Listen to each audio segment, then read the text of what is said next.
kanyo. Wang'e ni wuoth mano mar bedo kaka pinyno mano mar Singapore osechakore ayanga, kendo jatend piny Kenya William Ruto nowacho ni wasegweng' wech, kendo kochopo higa manyien to wabo chako neno ka nitiere lokruoge makoni kod kocha mwabo bedo kwane. To wang'e ni wuoth mar bedo kaka Singapore oyang ni bobed ka iloko wechego mano momulo kanyo sekta mar thieth, wantiere kanyo kod sekta mano mar pur kachiel kod bero apeyni magwa. Mwang'eyo ni nitiere apeyni mopogore opogore ma osechak geri kata osechak ket chenro mano mar gero gi mano kokale tudruok kod sirikal kod kembe mag piny owacho. To penjo maduong' mana penjo ma penji agulu manyien ma koro nochuogi kod kuku mar 10 migepe mano mar National Infrastructure Fund kod Sovereign Wealth Fund. Agulu makamagi ere kaka japiny nyalo bedo kod adiera ni pesa makamagi bobed kitiyo godo e yo makare. Ndini Nyoro nowacho ni omenda mosekwa kata mosekaw kaka hola chakre higa mar 2022 kod 4 trilion 4.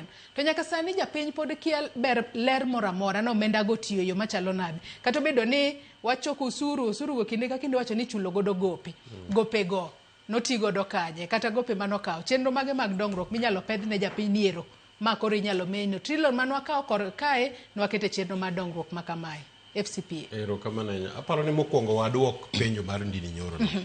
Aparo ni Ndini Nyoro en ng'ama ka en kinde machon mane jodongo go bura ga. En jagono monego okaka boka te chwado. Nikech isebedo jakom mar Bajet. Ndini Nyoro jakom mar Bajet mar Kenya. Bajet adek ne en jakom. Igni machien mokalogi. No wene atandi mana Nyoro ka. Igni go te Bajet mosesomo osebedo gi fuok mar trilion 1 iga ka iga. So every budget mosesom kargi 4 osebedo gi fuok makalo trilion 1. Trilion 1 godi 4 en trilion adi 4. Koro penja ngo en uguone mosomo budget mawacho ni ushuru wachoko 2 trilion, budget 3 trilion. Iga machielo ushuru wachoko 2.5 trilion, budget 3.5 trilion. Iga machielo budget 4.1 trilion, ushuru mwachoko 2.9 trilion. Fuok gi donge en gowie midhi kaw mondo mi budget ochopi. Omiyo igni 4 mosekalo gi wasebedo gi fuok e budget maromo trilion koro madhi 4. Tiende ni wasebedo ka wadonje hola. Sami somo budget kata in odur ka in gi msara mar siling 100,000. To sami loso budget mar omenda midwa tiyogo tigo budget mar siling 150,000. Bangi gini 3 tipenjo ni to gowi mar siling 150 ni wakanye. Mane gima Ndini Nyoro penjo.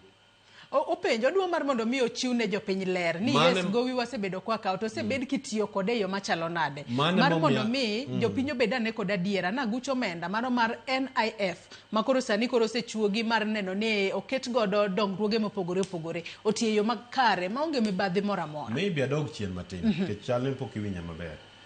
Sirikal mar Kenya go budget higa ka higa. Budget kigoyo tiwacho ni alieko solo omenda maromo kama. Sirikal owacho ni wadhi choko osuru trilion 2. To budget mwadwa tiyogo pesa mwadwa tiyogo en trilion 3. Tiende ni kigo budget no idhi remo kiyudo trilion 1. Nyaka idhi ole.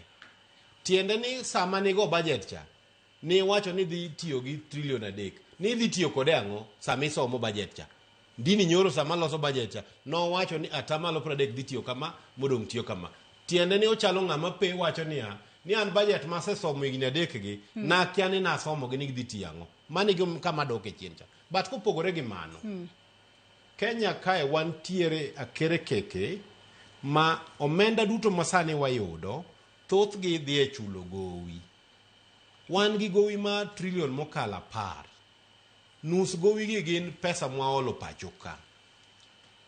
Pesa gi nyaka chul gi. En pesa mwaolo gi miluongo ni treasury bills gi bonds.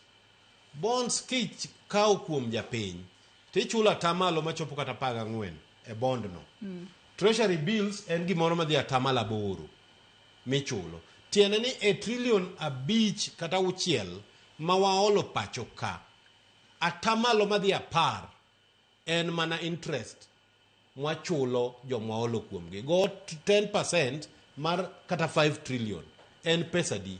En uwuok billion e higa mahao mana 700. Mano mana hola mapacho ka kende. Koka wachako olo kendo omenda marom kamano kendo oko. Ma oko cha bet wachulo matin. Onyalo bedo an average mar atamala 6. Eurobond wachulo about 8%. Kiriwo gite higa ka higa, interest kende ma wachulo kapok ichulo gowi en pesa mahao billion 800.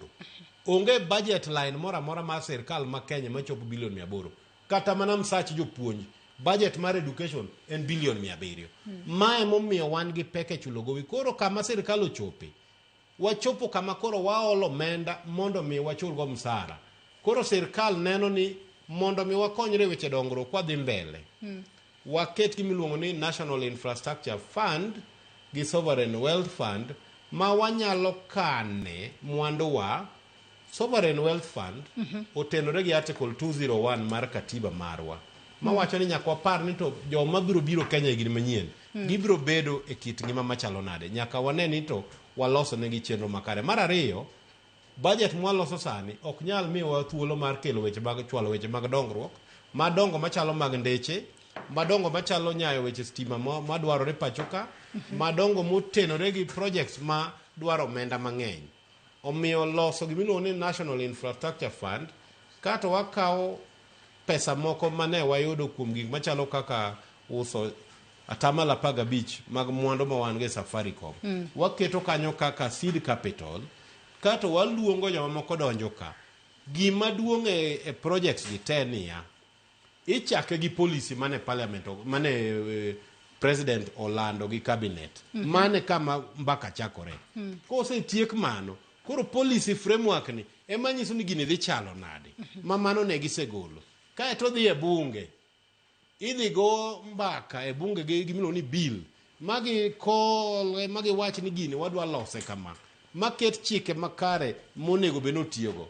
Bang' mano, koki kele ne in gi an, wachiwe bende pachwa.